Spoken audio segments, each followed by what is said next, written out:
મહત્વના સમાચાર ભાવનગરથી ભાવનગર શહેર ભાજપ સંગઠનના ઉપપ્રમુખ નીતિન રાઠોડ વિરુદ્ધ નિલંબાગ પોલીસ મથકમાં નોંધાઈ છે ફરિયાદ। મહિલાની છેડતી બાબતે ફરિયાદ કરવામાં આવી છે। 2 દિવસ પહેલા મહિલાને ઇશારો કરી અને નીતિન તેની પાછળ આવતો હતો, જેને લઈ અને તેને માર મારવામાં આવ્યો હતો। એ સમયે નીતિન રાઠોડે એવું કહ્યું કે વટવા વિસ્તારમાં સ્ટેન્ડ બંધ કરાવવા બાબતે તેના ઉપર હુમલો કરાયો છે।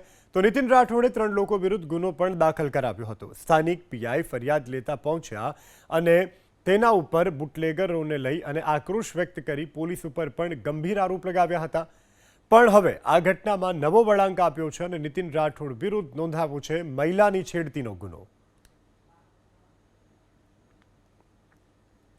મહત્વના સમાચાર ભાવનગરથી ભાવનગર શહેર ભાજપ સંગઠનના ઉપપ્રમુખ નીતિન રાઠોડ વિરુદ્ધ નિલંબાગ પોલીસ મથકમાં નોંધાઈ છે ફરિયાદ। મહિલાની છેડતી બાબતે ફરિયાદ કરવામાં આવી છે। 2 દિવસ પહેલા મહિલાને ઇશારો કરી અને નીતિન તેની પાછળ આવતો હતો, જેને લઈ અને તેને માર મારવામાં આવ્યો હતો। એ સમયે નીતિન રાઠોડે એવું કહ્યું કે વટવા વિસ્તારમાં સ્ટેન્ડ બંધ કરાવવા બાબતે તેના ઉપર હુમલો કરાયો છે। તો નીતિન રાઠોડે 3 લોકો વિરુદ્ધ ગુનો પણ દાખલ કરાવ્યો હતો। સ્થાનિક પીઆઈ ફરિયાદ લેતા પહોંચ્યા અને તેના ઉપર બુટલેગરોને લઈ અને આક્રોશ વ્યક્ત કરી પોલીસ ઉપર પણ ગંભીર આરોપ લગાવ્યા હતા। પણ હવે આ ઘટનામાં નવો વળાંક આપ્યો છે અને નીતિન રાઠોડ વિરુદ્ધ નોંધાવ્યો છે મહિલાની છેડતીનો ગુનો।